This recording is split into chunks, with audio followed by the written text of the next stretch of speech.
আলাইকুম ভাইয়া। ওয়ালাইকুম আসসালাম। আমার নাম তাসলিমা বেগম নীলা। বয়স কত এই মুহূর্তে? আমার এখন 31 প্লাস। 31 প্লাস। তো মূলত গল্পটা আপনার, এবং গল্পের প্রেক্ষাপটে আপনার সঙ্গে আরো একজন আছেন, তাকে আমরা পরিচয় করাবো পরে যখন তার পার্টটা আসবে। তো তাসলিমা, আমরা শুরু করি একেবারে যেখান থেকে মনে আছে। জি, মনে আমার পুরোপুরি নাই, যেতটুকু আছে মেমোরিতে আমি অতটুকু বলার চেষ্টা করতেছি। সনটা হবে আপনার 95 শেষে বা 96 শুরুতে, এরকমটা আর কি। তো তখন আমার বয়স ছিল 7 থেকে 8 বছর। আমি সম্ভবত তখন রাঙামাটিতে ছিলাম যখন আমাকে পাওয়া গেছে। ওখানে আমি খেলতেছিলাম, আমার পুরোপুরি মনে নেই স্পষ্ট, আমি আগে বলে নিলাম যে যতটুকু মনে আছে। তো খেলতেছিলাম, আমার সাথে একটা মেয়ে ছিল, আমার থেকে একটু বড় মেয়ে একটা ছিল, ওর সাথে খেলতেছি। আমি লঞ্চে উঠছি, ওইটাও মনে আছে আমার। লঞ্চে উঠলাম, খেললাম। তো এক পর্যায়ে ওখানে বৃষ্টি হচ্ছিল, লঞ্চ ঘাটে আইসা নামলাম। তো কোথায় যাচ্ছি, কেন যাচ্ছি, কোথা থেকে আসছি, আমার কিছুটাই মনে নেই। মানে দুইজন ঘুরতেছি আমরা, কোথায় যাব কি করব বুঝতে পারতেছি না। তো এক পর্যায়ে আমার প্রচণ্ড ক্ষুধা লাগে। লাগার পর ওকে আমি বলি, আমার তো খুব ক্ষুধা লাগছে, আমার অনেক ক্ষুধা লাগছে। এই মেয়েটা কে ছিল? এই মেয়েটা অ্যাকচুয়ালি কে ছিল আমার এটা পুরোটা স্পষ্ট মনে নেই। ঠিক আছে। আমার কোনো রিলেটিভ বা বোন বা প্রতিবেশী, আমার কিছুটাই ওরকম একটা, মানে আপনার জীবনের প্রথম মেমোরি, এটা প্রথম স্মৃতি। হ্যাঁ। এবং তখন বয়স খুবই অল্প, 7 থেকে 8 এর বেশি হবে না। আচ্ছা। বা 8ও হয়তো বা হবে না। তখন আমার শুধু এতটুকু স্মরণ থাকা অবস্থায় আমার সামনের একটা দাঁত পড়ছে। আচ্ছা, এরকম একটা অবস্থা। হ্যাঁ, আমার মেমোরিতে যেটা এখন কাটে, তখন আর কি এগুলা এত মেমোরিতে ঢুকায় নাই। তো যাই হোক, তো এক পর্যায়ে ও বললো কি তুই বস, আমি আসতেছি, দেখি খাবার পাই কিনা। তো এরকমটা বলেও আমাকে লঞ্চ ঘাটে যে একটা কমন রুম থাকে মহিলাদের বসার জন্য, যে ওরকম একটা রুমে আমি বসে ওর জন্য অপেক্ষা করতেছি। পুরো শরীর ভিজা আমার, আমি খালি পায়ে, আমার পায়ে স্যান্ডেল নাই, হাফ প্যান্ট আর একটা ফ্রক পরা আমি। তো বসে আছি, অনেকক্ষণ বসে কান্না করতেছি। আমি কান্না করতে করতে এক পর্যায়ে আমি ঘুমাই গেছি। কখন ঘুমাই গেছে বলতে পারি না, বিকাল হয়ে গেছে। তো দেখি ও আর আসতেছে না। তো আমি খুবই কান্না করতেছি, কোথায় যাব কি করবো, আমি কিছুই আসতেছে না মাথায়, যে কোথায়, মানে কাউকে চিনতেও পারতেছি না। তার ভিতর প্রচণ্ড ক্ষুধা আমার। তো ওখানে দেখলাম এক পর্যায়ে কান্না করতেছি, একটা বৃদ্ধ মহিলা, ছোট একটা বাচ্চা, আর একটা ইয়াং, মনে করেন একটা মানে হয়তো বা হবে 28-30 বছরের একটা মহিলা, মানে ইয়াং একটু, আর একটা বৃদ্ধ, ছোট একটা বাচ্চা। তো বৃদ্ধ মহিলাটা আমাকে জিজ্ঞেস করতেছে, তুমি কান্না করতেছো, কি হয়েছে তোমার? তো আমি বলতেছি এরকম এরকম, আমি যে কোত্থেকে আসছি আমি বুঝতে পারতেছি না, কই যাবো আমি জানি না। তবে হ্যাঁ, আমার একটু একটু মনে আছে, আমি যেখানে আসছিলাম ওইখানে মাইনি বাজার আছে, কালাগুজা গ্রাম আছে, গুচ্ছ শিবির আছে, কিন্তু এগুলা কি কি আমি জানি না, এগুলা বলছি। ওরা বলতেছে তোর বাবার নাম কি? তো আমি বলতেছি বাবার নাম রহমত আলী নাইলে কেরামত আলী, কিন্তু ফরাজি আছে। আমি এতটুকু বুঝতে পারতেছি, আর কিছু জানি না, কান্না করতেছি। তো ওরা দুজন মহিলা, বৃদ্ধ মহিলা আর যুবতী মহিলাটা, দুজন কানে কানে একটু কিছু বললো আর কি, আমি শুনতে পাই নাই। তো কথা বলার পরে আমাকে বলতেছি আমাদের সাথে যাবি তুই? ওরা, আমি কিছু চিন্তা কিছুই করি না, আমি বলতেছি হ্যাঁ যাবো, আমার খুব ক্ষুধা লাগছে। তো ওনারা বলতেছে ভাত খাবি? পরে আমি বললাম হ্যাঁ। তো ওনারা কি করলো, যে কাউরে কিছু বলিস না, হ্যাঁ তুই আমাদেরকে চিনিস না বা কি, আমার খালা বলিস, ওনারে নানি বলিস। বৃদ্ধজনকে নানি বলতে বললো, ওনাকে খালা বলতে বললো। তো আমি বললাম আচ্ছা, মানে আমার অত কিছু মেমোরিতে না, আমি জানি খাবো, আমার ক্ষুধা লাগছে খুব। তো আমি ওনাদের সাথে গেলাম, যাওয়ার পর একটা হোটেলে নিয়ে গিয়ে আমাকে ডাল দিয়ে ভাত দেওয়া হইলো। আমি মানে এত ক্ষুধার্ত ছিলাম, এদিক ওদিক কোথাও তাকানোর সময় নেই, দিল আমি সাথে সাথে খেয়ে ফেললাম, আমার এত ক্ষুধা। খাইলাম, খাওয়ার পর ওনারা বলতেছে আমাদের সাথে যাবি? পরে না, কোথায় যাবি? পরে বলতেছে আমি জানি না তো কোথায় যাবো, আমি তো কিছুই চিনি না। বলতেছে আমার বাবার নাম এই পুরাটা মনে নেই, ফরাজি আছে এটা জানি আমি। আচ্ছা, ঠিক আছে, এরকম ওগুলো ওনাদেরকে বললাম। কিন্তু বাচ্চারা হারিয়ে গেলে তো কান্নাকাটি করে, আমি কান্না করতেছিলাম। আচ্ছা, আমি কান্না করতেছিলাম, তবে বেশি কান্না করতেছিলাম, আমার প্রচন্ড ক্ষুধা লাগছে তখন। মানে আর কিছু মনে না, মানে এখনো আমার প্রায় ওই স্মৃতিগুলো নেগেটিভের মতো, মনে করেন মাথায় কেমন যেন একটা বাড়ি লাগে আমার। তো যাই হোক, ওনারা বললো কি আমাদের সাথে যাবি? তো বললাম হ্যাঁ যাবো, আমাকে বাবা মার কাছে পৌঁছায় দিবেন? কিভাবে পৌঁছাবো, কোথা থেকে আসছিস, কিছু আমরা তো কিছুই জানি না, তুই যেগুলো বলতেছিস আমরা এগুলো চিনি না বাবা। কোন জায়গাটায় হয়েছে এটা মনে আছে? এটা আমার এখনের মেমোরিতে যেটা আসে, এটা সম্ভবত রাঙামাটি ছিল, সম্ভবত Rangamati, I am not sure. Okay. তো ওইখানটা এরকম। তো ওনার বললেন আমাদের সাথে যাবি? তো বললাম হ্যাঁ যাবো, কারণ আমি যখন কোথায় যাব কিছুই জানি না, বুঝতে পারতেছি না।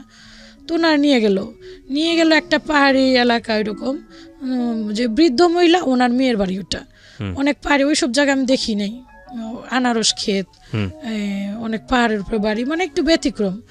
তো ওইখানে নিয়ে যাওয়ার পর কতদিন ছিলাম আমি, তখন ছোট ভাই, আমি তো বলে নিছি ওইটা সময়টা আমার আমি বলতে পারবো না কতটুকু সময়। ঠিক আছে, বলেন আপনি। যথেষ্ট সময় ছিলাম ওখানে থাকার পর ওরা নিয়ে গেল আপনাকে? হ্যাঁ, আচ্ছা। ওনাদের সাথে নিয়ে যাওয়ার ওনারা কারা ছিল আসলে? আমি চিনি না তাদের। না, কিন্তু কারা ছিল বলতে আমি বোঝাচ্ছি যে ওনাদের আর্থিক অবস্থা কি করতো, পরিচয় জানতে চাচ্ছি আসলে। হ্যাঁ, খুব দারিদ্র বোঝা গেল। পরিচয়টা ওই যে আমাকে ওই যে লঞ্চ ঘাটে যে পরিচয় হইলো, উনি আমাকে নিয়ে ভাত খাওয়াইলো, বাস এতটুকুই। আচ্ছা, কয়দিন ছিলেন ওখানে আপনি? ওইটার সময়টা আমি গণনা করতে পারতেছি না। আমরা সিরিয়ালি যাই, স্টেপ বাই স্টেপ। তারপর হ্যাঁ, তো ওইখানে অনেকদিন ছিলাম, হয়তো বা কতদিন আমি বলতে পারবো না, ছিলাম ওনাদের সাথে। তো বৃদ্ধ মহিলাটা বললো, দেখ এটা তো মেয়ের বাসা, আমি বেড়াইতে আসছিলাম, আমি তোকে ঢাকা নিয়ে যাব, বুঝছিস? ঢাকা যাব, ঢাকা যাওয়ার পর তোকে এক জায়গায় দিয়ে আসবো, ওখানে তোকে লেখাপড়া করাবে, খাওয়াবে, দাওয়াবে, খুব আদর করবে, যাবি? তো আমি যেহেতু বাচ্চা, আর তখন আমার পরনে খুব পুরানো একটা জামা, তো আমি বলতেছি যে আমাকে নতুন কাপড় দিবে, বলতেছে হ্যাঁ তোকে নতুন কাপড়, অনেক আদর করবে, তোকে পড়াশোনা করাবে। তো আমি বলতেছি হ্যাঁ নানু, তাহলে তো আমি যাবো। পরে বললো শোনো, তাহলে এখানে একটা কথা আছে, কথাটা হইতেছে এই, তুমি বলবা আমি তোমার আপন নানু, আর এই যেটা যে লেডিটা ছিল সাথে ও তোমার খালা, ঠিক আছে? তুমি কিন্তু বলতে পারবা না তুমি হারায় গেছো বা কিছু, তাইলে কিন্তু তোমার গলা কেটে ফেলবো আর পুলিশও ধরায় দেবো। আর আমি একটা কথা বলি যে আমি কিন্তু ছোট থেকে এখন পর্যন্ত পুলিশটা যথেষ্ট ভয় পাই, কেন ভয় পাই আমি জানি না। তো পুলিশে ধরায় দেবো এরকমটা কি বলতেছে, নিয়ে গলা কেটে ফেলবো, কিডনি বের করে ফেলবো, এরকম বললো। তো আমি বললাম না না, কখনো বলবো না। তো বললো মনে থাকবে তো? হ্যাঁ, কখনোই কিন্তু বলবি না। তো আমি ওইটাই ঠান দিলাম না যে না কখনই বলবো না, কারণ ওনারা আমাকে নিল, আদর করলো, রাখলো, কতদিন খাবার দাবার দিল ভালো। তো আমার মনে ওইটাই থাক, ওনারা বলছে। তো মাঝে মধ্যে রাত্রে কান্না করতাম বা দিনের বেলা কান্না করতাম, মানে মনে করতে চেষ্টা করতেছি কই কি, মানে আমার এখন ওইটার মনে নেই, তখন কি মনে আসছিল ওইটা আমি বলতে পারতেছি না। ওকে। তো কান্নাকাটি করতাম। তো হঠাৎ একদিন ওনারা আমাকে ঢাকা নিয়ে আসলো। আমি যেই পরিবারটা আপনাকে নিয়ে ঢাকায় নিয়ে আসলো, ওই পরিবারের কারা কারা ছিল, নাম কি মনে আছে ওনার? না না, কোনো নাম মনে নেই। বৃদ্ধ মহিলাটা আর এই যে আপনার যে একটু যুবতী মহিলা আর একটা ছোট বাচ্চা ছিল সাথে। মানে কোনো ছেলে ছিল না ওই পরিবারে? কোনো ছেলে মানুষ ছিল না? না না। আচ্ছা। যেখানে যার বাসায় বেড়াইতে গেছিলাম ওনাদের মনে হয় পুরুষ লোক ছিল। আচ্ছা। বাট আমাকে যে ঢাকায় নিয়ে আসলো, যে যখন পাইলো ওই ওনারাই আসছে আমাকে ঢাকায় নিয়ে। ওনার শুধু এই 3 জন মহিলাই ছিল। আচ্ছা। ওই বাচ্চাটাও মেয়ে ছিল, ছেলে ছিল না। ওকে। তো আমাকে নিয়ে আসলো ঢাকার একটা জায়গায়, একটা ফ্যামিলি, ওটাতে আপনার ওনারা ওই নিজ বাড়ি ওনাদের, ওখানে একটা বৃদ্ধ মহিলা ছিল, বৃদ্ধ পুরুষ ছিল, ওনাদের 4টা ছেলে বড় বড় এবং 2টা মেয়ে, ওনারা বড় বড়, একজন বিবাহিত একজন অবিবাহিত। ওকে, সরি 3টা মেয়ে আর কি, কিন্তু ওখানে উপস্থিত ছিল 2টা মেয়ে আর 4টা ছেলে।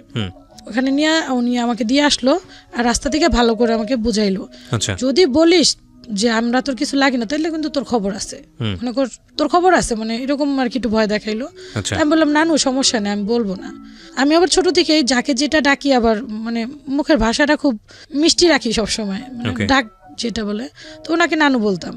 তো নিয়ে যাওয়ার পর বললো যে আপনার মানে সম্ভবত ওই মহিলা ওইখানে কাজ করতো নাকি আমি জানি না, এরকমই পরিচিত ওনাদের। বললো যে ছোট একটা কাজের মেয়ে দরকার তো আপনাদের, আপনার বড় মেয়ে যেহেতু বাচ্চা হয়েছে, তো এই যে মেয়েটাকে নিয়ে আসছি।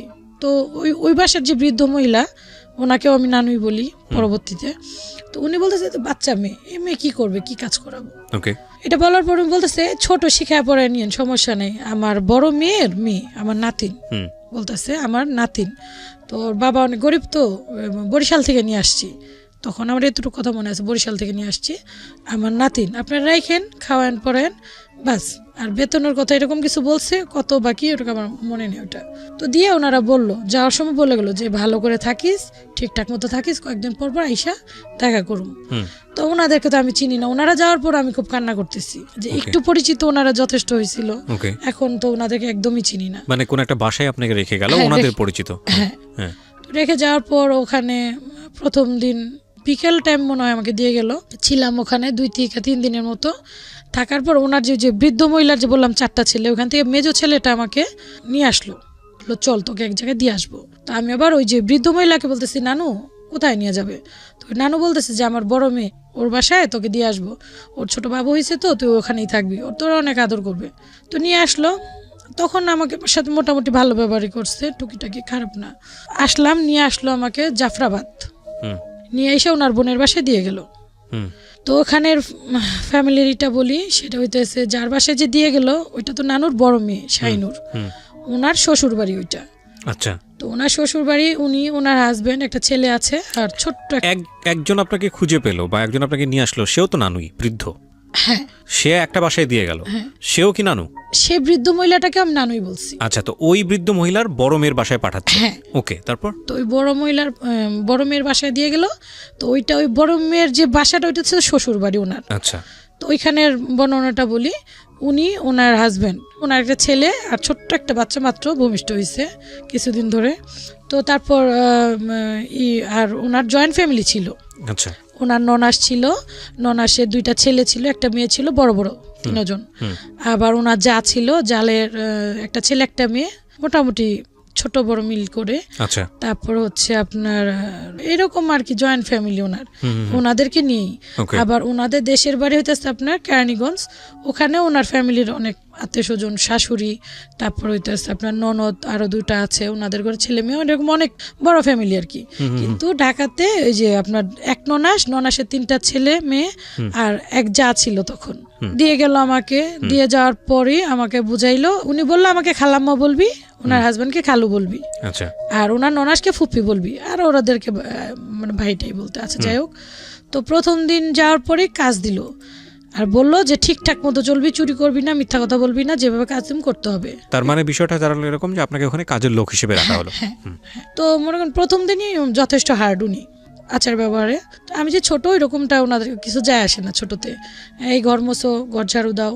ওইখানে আরেকটা কাজের মহিলাও ছিল, তখন মেয়ে ছিল একটা, ভালো কাজ করে দাও, দোকানে এটা আনো ওটা আনো, বাচ্চাটাকে রাখো। মানে আসলে বাচ্চা ছিলাম তো, চেষ্টা করতাম ভুল না করার জন্য, কিন্তু দেখা যেত এক পর্যায়ে মানে ভুল হয়েই যেত আমার। ঠিক আছে, তো এরকম টুকিটাকি ভালোই মারধর করতো তখন। একদম ভোরবেলা উঠাইতো, একদম ভোরবেলা, যে উঠা, একদম বড় বাড়ি ছিল ওনাদের, পুরোটা ফ্ল্যাট ঝাড়ু দাও, মোছো। তো দেখা যেত কি আমি ঝাড়ু দিতে দিতে, খাটে নিয়ে ঝাড়ু দিতে যেতাম, ওখানে যায় না ভাই, আমার চোখ লেগে যেত, আমি ঘুমাই যেতাম অনেক সময়।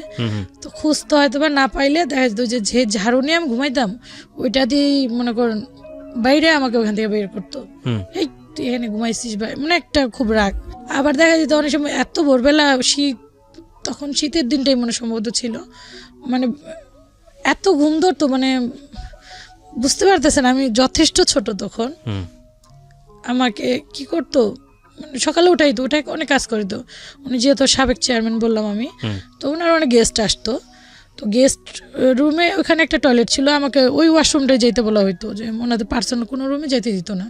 তো দেখা যেত ভাই এত মানে মজবুর ছিলাম আমি আসলে ইচ্ছাকৃতভাবে না, এত ঘুম আসতো, আমি না সকালবেলা ওয়াশরুমে গিয়ে না আমি ঘুমাই যেতেন, মানে ওখানে ঘুমায়, দরজা লাগে না, ঘুমায় থাকতাম, আমি টিকতে পারতাম না, এত ঘুম আসতো।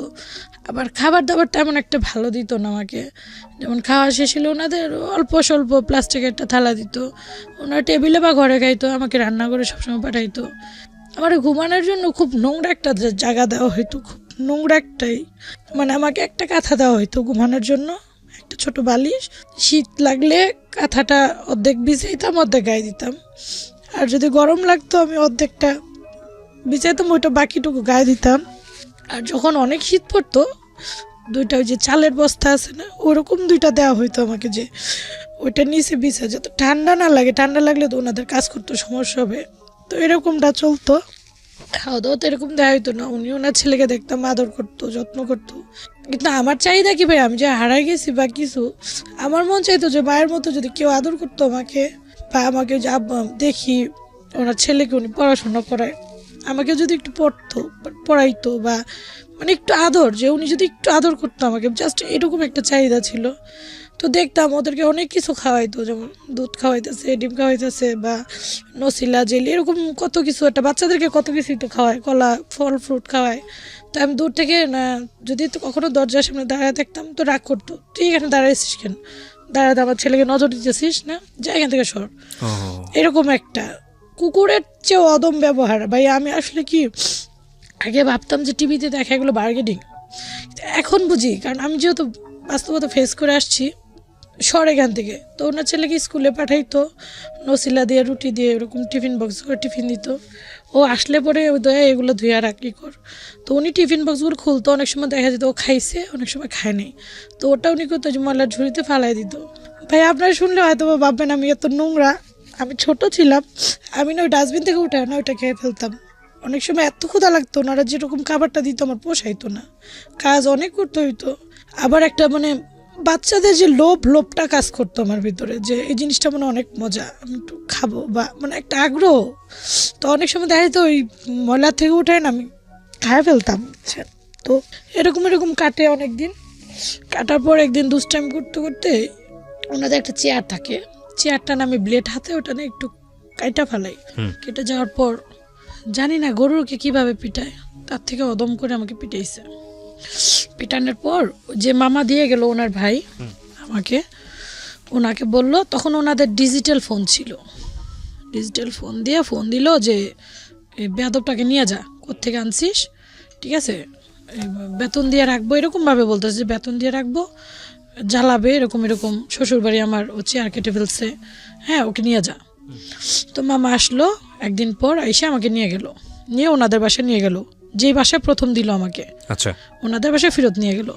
নিয়ে যাওয়ার পর যে মা, যে বৃদ্ধ মহিলা, উনি আমাকে বকাঝকা করতেছে, বেতন দিয়ে রাখছি, ঠিক আছে, এভাবে আকাম করস, হ্যাঁ এরকম একটা কাজ করলি, এরকম করস, মানে উনিও 2-4টা থাপ্পড় দিল, ঠিক আছে, বেতন দিয়ে। বেতনটা কাকে দিত? জি, বেতনটা কাকে দিত? আমাকে বলতেছে, এটা আমি শুনতেছিলাম, আচ্ছা আচ্ছা, বাট আমার ওরকম ছিল না। ওকে, আমি এটা পরে বুঝতে পারি, বেতনটা দিচ্ছিল যে যারা আমাকে নিয়ে আসছে ওনারা বেতন নিচ্ছিল। আচ্ছা আচ্ছা, যারা আপনাকে মূলত এভাবে যদি বলি কুড়িয়ে পেয়েছে তারাই আপনাকে। হ্যাঁ হ্যাঁ হ্যাঁ। পরে আমি শুধু শুনি, বাট মানে কিছু বলি না, বা কেন যেন বলার সাহস ওরকম, আর যথেষ্ট ছোট, প্রশ্ন করার মতো মানে কোনো সাহস ছিল না আমার।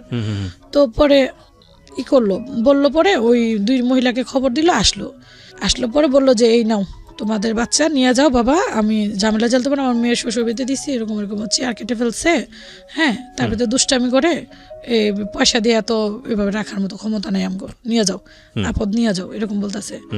তো বলতেছে ছোট মানুষ তো একটু শিখা টিকা নিলে হয়তো ঠিক হইব, এরকম বলতেছে। বৃদ্ধ মহিলাটা আসছে, তো ওই বৃদ্ধ মহিলা আমাকে ডাক দিল, ডাক দিয়ে নিয়ে আমাকে মানে সিঁড়ির যে একটা সিঁড়ি উঠলে যে সিঁড়ি কোট নিচে থাকে না এরকম, ওই জায়গাটা নিয়ে আমাকে বলতেছে ওনাদের বাসায় গলা টিপ দিচ্ছে একটা। তোর যে বললাম তুই ঠিক মতো চলবি, ঠিকঠাক মতো করবি, হ্যাঁ তুই এরকম করতেছস কি, তোর কিন্তু খবর আছে, বুঝছস, নিয়ে আসে না এর বুড়ি বাইর করে ফেললাম, এরকম আর কি কথা বলতেছে, যে চাকু মেরে বুড়ি বাইর করে ফেললাম, খুর দিয়া গলা কেটে ফেললাম, এরকম বলতেছে। তো ঠিক মতো থাক, আমি তো তোর আমার সাথে নিয়ে যেতে পারবো না, ঠিক আছে, আমি নিজেই তো নুন আনতে পান্তা ফুরায়, এখানে থাকবি খাবি, ভালো বুঝিয়ে দিছি, তোর ভালো লাগে না, এরকম আর কি বকাঝকা করতেছে আমাকে। তো আমি আবার করতেছি নানু ভুল হয়ে গেছে, আর করুম না, ঠিক আছে, ঠিকঠাক মতো থাকবি, আমি বুঝাই দিয়া যাবো অন্তরে। পরে আমি বলছি ঠিক আছে নানু। পরে ওনার সাথে কথাটা তো বললো, উনি আবার কিছু টাকা দিল, কত দিল আমি বলতে পারি না, কিছু টাকা দিল এরকম মুঠি করে অনেকগুলো। তো এই যে ওর বেতন নিয়ে যাও ওকে।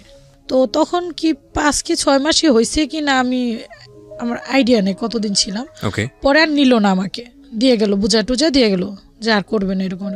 তো দিয়ে যাওয়ার পর আবার নিয়ে গেলো আমাকে, আবার নিয়ে যাওয়ার পর মনে করেন এরকম চলতে থাকার পর আপনার হঠাৎ ওনাদের একটা গ্রামের বাসা আছে, আমি বললাম যে কেরানীগঞ্জ। তো ওখানে ওনার শাশুড়ি, ছোট ননদের ছেলে মেয়ে, হাজব্যান্ড, ওনারা থাকে, মানে ওনার হাজব্যান্ড ঘর জমায় আর কি ছোট ননদের। তো ওখানে ওনারা বছরে কয়েকবার বেড়াইতে আসে, তো ওখানে আসবে বেড়াইতে সবাই যেহেতু আসবে, তো আমাকেও নিয়ে আসলাম।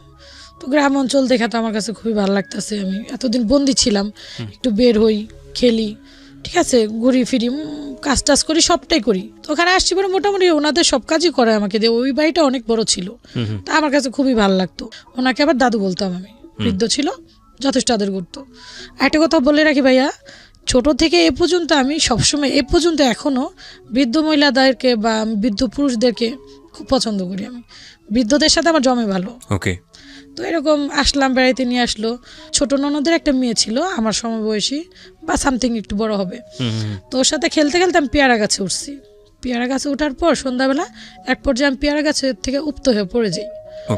পড়ে যাওয়ার পর আমার বাম পায়ে খুব আঘাত লাগে, তো ভয় আর কিছু আমি বলি না। তো রাত্র হয়, আস্তে আস্তে ব্যথা বাড়ে। তো আমাকে তো খাটে বা কোথাও এরকম মানে বিছানায় কোনো শোয়ার কোনো সিস্টেম নাই। তো তখন দিনটা গরম দিন ছিল সামথিং। তো আমাকে কি করলো, ওই পাকাতে শুইতে দিল, শুধু জাস্ট একটা ছোট মোটো বালিশের মতো দিল, একটা পাটি দিল।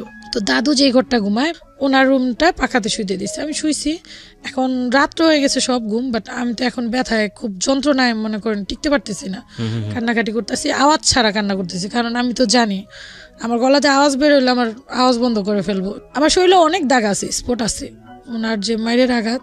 পিঠে এখনো বেলুন, ওই যে যেদিক দিয়ে আমরা রুটি বেলি এইভাবে দইরা যে ধরার যে জায়গাটা, ওইটাতে প্রচন্ড বাড়ি যে দিচ্ছে, বাড়ির চোটে ওই জায়গাটা ভেঙে আমার পিঠে এভাবে মনে করেন এভাবে ঢুকে গেছে।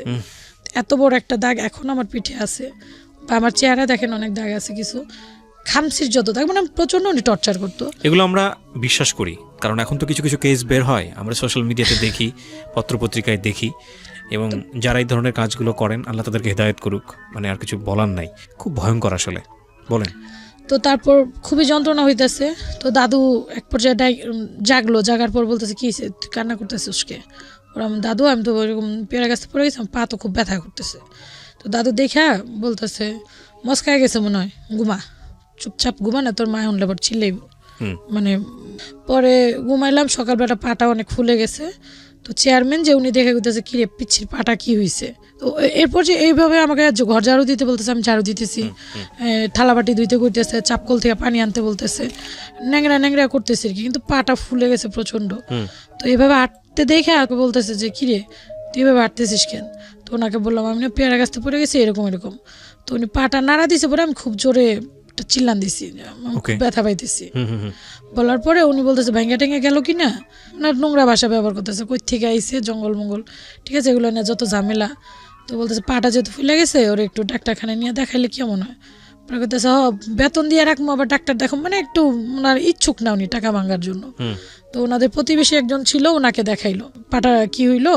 তো উনি দেখে বলতেছে, পাটা তো ভেঙে গেছে, ধৈর্য দেখে, মানে আপনার ক্যামেরা আসবে কিনা আমি জানি না, এই জায়গাটা আমার পুরো ভাঙা, এই জায়গাটা আমি এখন সোজা করে হাঁটতে পারি না, বাঁকা করে হাঁটি অনেকটা, বাম পাটা এই যে দেখেন বাঁকা, আমি দেখতে পাচ্ছি। তো পরে বললো ভেঙে গেছে গা, তো কি করতে হবে, এটা বাইদা দিই আমি, ওই যে চটা না কি জানে বলে, লাঠির মতো দিয়ে ভিতরে দিয়ে বাইদা দিল। বাইদা দেওয়ার পরে ব্যথা তো কমে না, তো ওনার নাপাটা পাইনা দিল, নাপা খাইলাম, ডাক্তারখানায় আর নেয়নি।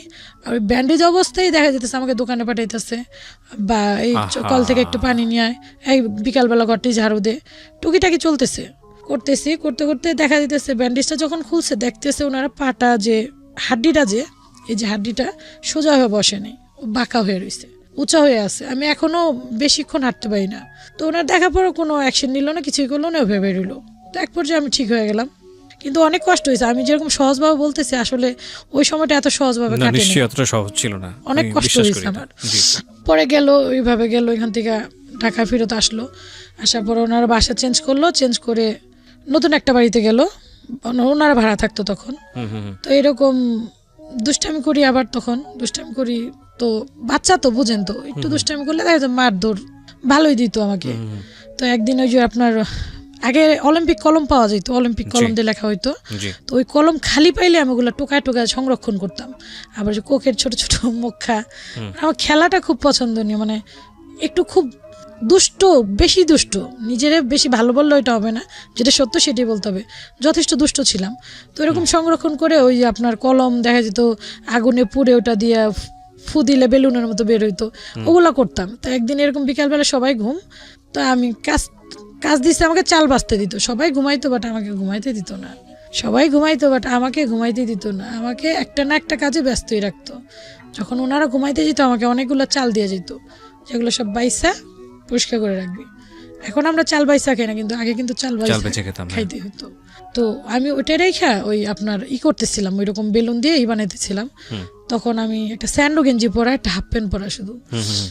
একটা কথা বলে রাখি, আমি ছোট থেকে অনেক ফর্সা ছিলাম, এখন কালো হয়ে গেছি। আর আমার ঠান্ডার সমস্যা সবসময় থাকে, ওনারা কোনো চিকিৎসা করতো না, দেখা যেত আমার এই দুইটা জায়গা অলওয়েজ লাল হয়ে থাকতো, ময়লা বের হয়ে। আর ঠোঁটগুলা ফাইটে একদম, মানে যে কেউ দেখলে ভাবতো যে মানে ও বুঝে 24 ঘন্টা লিপস্টিক দিয়ে রাখে, আসলে কিন্তু এরকমই ছিলাম। তো পরে উনি কি করলো, আইসা দেখছে আমি এগুলো করতেছি, সে আমার হাত থেকে কলমটা নিয়ে আমাকে বলতেছে তোকে চেহারায় লাগা দেবো, এটা বলে সে আমার হাতের নিচে মানে বগলের নিচে ওইটা দিয়ে লাগাই দিল গরম। সাথে সাথে ওনার ওই কলমের সাথে সাথে আমার চামড়া সহ ওইটা এসে পড়লো। আমি যন্ত্রণায় না জোরে চিৎকার দিতে পারতেছি না কান্না করতে পারতেছি, কারণ যদি কোনো আওয়াজ করি আমাকে মাইরা ফেলবে।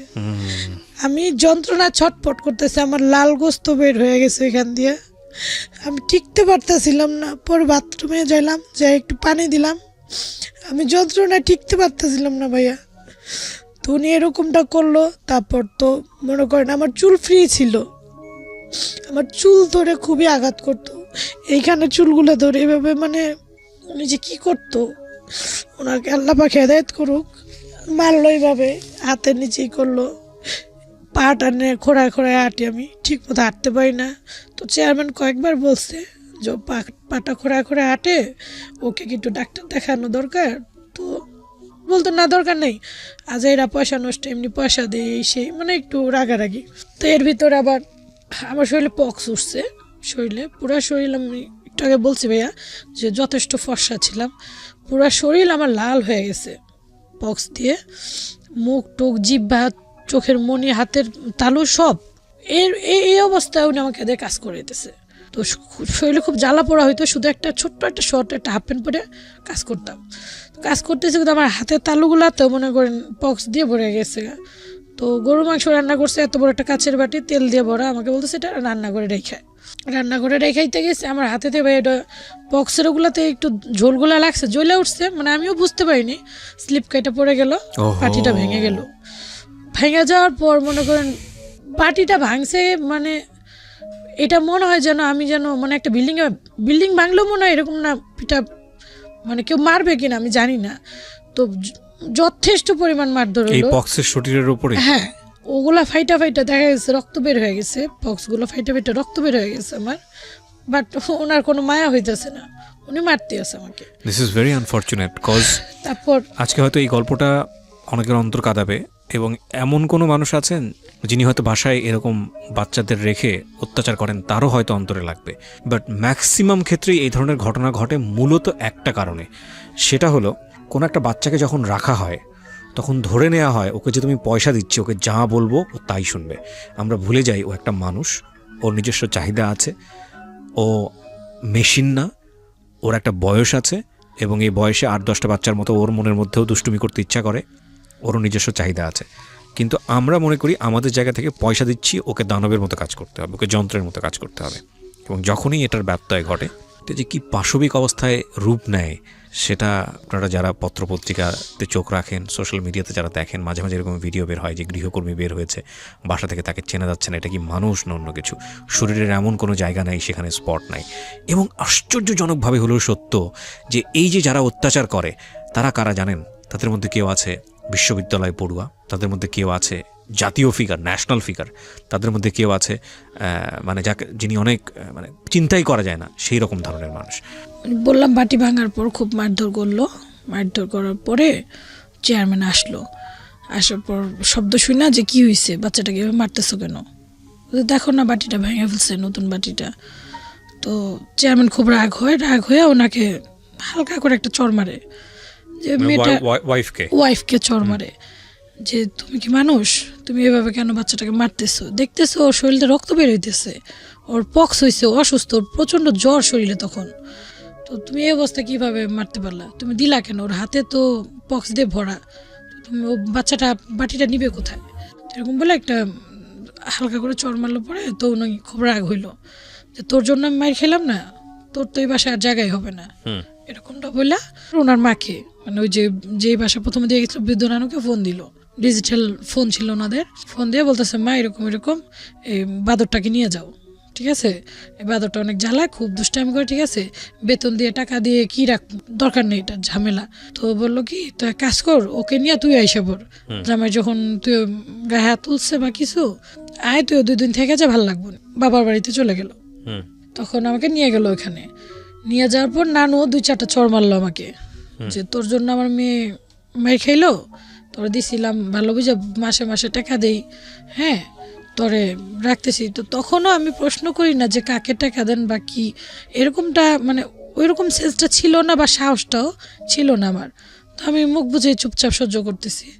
তো পরে বললো দাঁড়া, তোর নানি আর তোর খালা আইসা নি, পরে বিদায় হ তুই, ঝামেলা দরকার নেই আমাদের, টাকা দিয়া পয়সা রাখবো, এরকম এরকম অনেক কিছু বলতেছে আর কি, বকাঝকা দিল। তো ওনার যে আরও দুইটা মেয়ে ছিল, ওনারাও দুইজন 2-4টা করে চর মারলো আমাকে। ফাজিল, তোর জন্য আমার বোন মার খাইব, হ্যাঁ তোর এর জন্য দিছিলাম, মানে এই সেই ফকিরনি মকিরনি এরকম অনেক বকাবকি করলো আর কি। তো বকা দেওয়ার পর আমি একটু কান্নাকাটি করলাম। কান্নাকাটি করার পর নিস্তব্ধ হয়ে আছি। তুই কি সাহেবের বাচ্চা, বসে থাকবি, জমিদারের মেয়ে তুই, শিল্পপতির কন্যা, এরকম আর কি ওনাদের মুখের ভাষা এরকম ছিল। বসে রয়েছিস, কাজ করে খাই দেবো। তখন আমার শরীরে খুব জ্বর ছিল। তো ওনাদের কিছু যায় আসে না, জ্বর টর কিছুতে যায় আসে না। আমার চুলগুলো তখন এতটুকু ছিল। নানু বলতেছে এই ছেড়ে এই চুল বান, তো চুল থেকে উকুন পড়বো, আমার খাবার দাবার লাড়বি ছাড়বি উকুন পড়বো, চুল বান। তো ওনাকে আমি বলতেছি নানু আমি চুল বাঁধবো কি দিয়ে, আমার তো কোনো রাবার নেই, আমার তো কোনো রাবার কেউ কিনা দেয় না, আমি কীভাবে চুল বাঁধবো। এটা বলার সাথে সাথে উনি আমাকে, ভাইয়া যদি বিশ্বাস করেন, উপরওয়ালা সাক্ষী, উনি আমাকে আমিও দাঁড়ানো ছিলাম, উনিও দাঁড়ানো ছিল।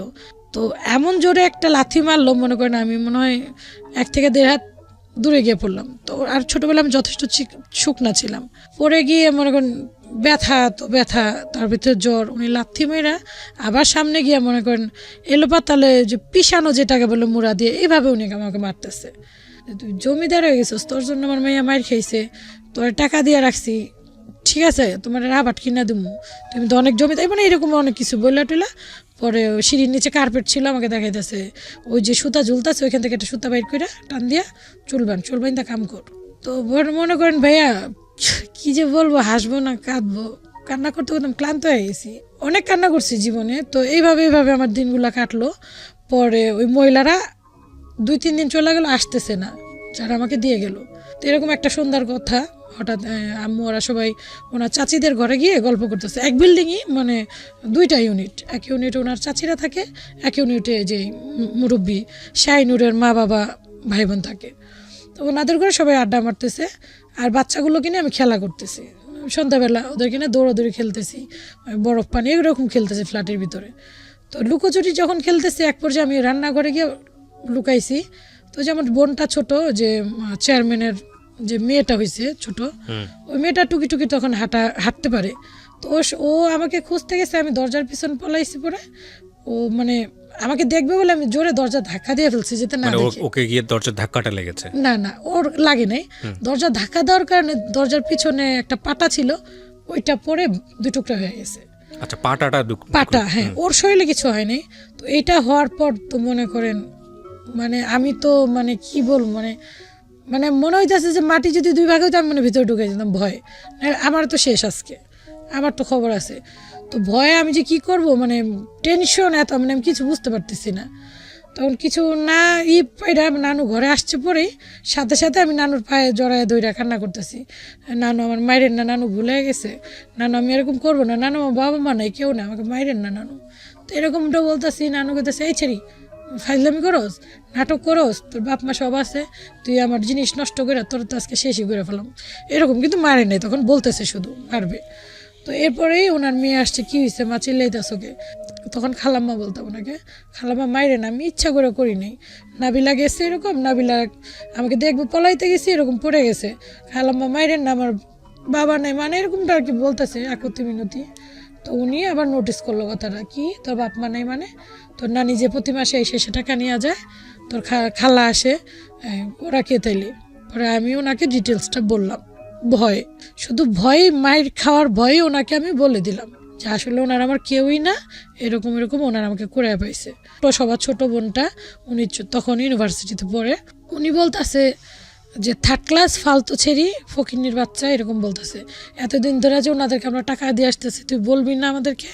বলস না, দেখে দেখতো প্রতি মাসে কতগুলো টাকা দিস ওনাকে, এখন তো তোরা পিটাইতে মন চাইতেছ, তুই এখন বলতেছস আকাম করে, এখন বলতেছে, এরকম আর কি বকাঝকা করতেছে। ছেলের বাপ মা বলে নাই, যাই হোক ভালোই হয়েছে, একবারে রেখা দিমনি। তা আমাকে বললো যে ওনারা আসলে তুই সামনাসামনি বলতে পারবি তো? তো আমি বলতেছি হ্যাঁ বলতে পারবো। তো এরকম 3-4 দিন যাওয়ার পর ওই মহিলারা আসলো, আসার পর ওনারা আসছে, পরে বলতেছে কি হয়েছে, কি করছে ও, আমার নাতিনটা কি করছে, দুষ্টামি করছে, আবার নিয়ে আসছেন এরকম। তো ওনারা কিছুই বলতেছে না, চুপচাপ থেকে একটু পর উনি বলতেছে যে তোমরা মানুষের কই থেকে এই ছেড়ি লয়ে আইসো, এই ছেড়িরে কিডন্যাপ করে লয়ে আইসো না চুরি করে লয়ে আইসো, তোম করে পুলিশে দেবো, মামলা করুম, আবার প্রতি মাসে আমগো থেকে টাকা নিতেছো ছেড়ির লিগা, হ্যাঁ ফাইলাম করো, এরকম বকাঝকা করতেছে, পুলিশে দেবো। পরে করতেছে না আমরা তো পাইছি, হয়তো আইতে চাইছে লিগা ওরে নিয়ে আইছি, আমরা তো ইচ্ছা করে আনি না, ওইটা আইতে চাইছে, ঠিক আছে।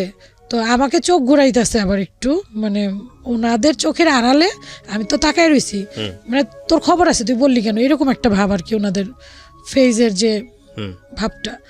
তো আমি ওনাদের তাকাই আবার ভয়ে পিছনে, মানে ওনাদের সামনে যেতেছি না, একটু দূরত্ব বজায় রাখছি, দাঁড়ায় রইছি।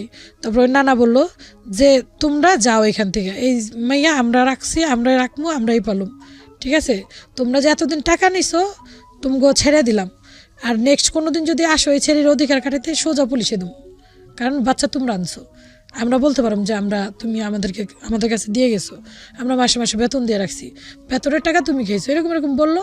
তো মোল্লা বললো ঠিক আছে আমরা আর আসুন না, যেমন আপনারা করেন গা, বলতেছে এই ছেলে পুলিশের কাছে দিয়ে দেবো, হস্তান্তর করে পুলিশে বুঝবো নি। তো ওনাদের কাছে এরকম বললো, ওনারা চলে গেল। ভাইয়া আজও গেল কাইলও গেল, আজ পর্যন্ত আর তো তাদের কোনো আমি অস্তিত্ব দেখি নাই, শুনি নাই, বুঝি মানে কিছুই না, আর দেখি নাই, ওনাদের চ্যাপ্টার এখান থেকেই শেষ।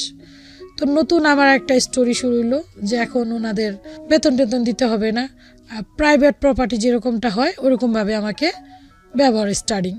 তখন তো মনে করেন একটু মানে বেতন টেতন দেওয়া হয়তো একটু যতটুকু হোক ছিল, এখন যেমন মানে টর্চারের মাত্রাটা একটু বেড়ে গেল গা, এখন যেমন আগে থেকে একটু বেড়ে গেল, কারো ধার ধারি না, মানে জবাব দেওয়ার তো কোনো জায়গা নাই, যা হ্যাঁ, ইচ্ছা করতে পারি। সে লাথি মারলো, আমি কই পড়লাম, মাথা ফাটলো না কপাল ফাটলো না ঠোঁট কাটলো, মানে কিচ্ছু যায় আসতেছে না, কাজ করাইতেছে তো করাইতেছে, খাওয়া দাওয়া ওই একটা কুকুর পাললেও যেরকম 3 বেলা একটু একটু খাবার দেয়, মানে বাঁচতে পাওয়া হইলেই হয়েছে যথেষ্ট।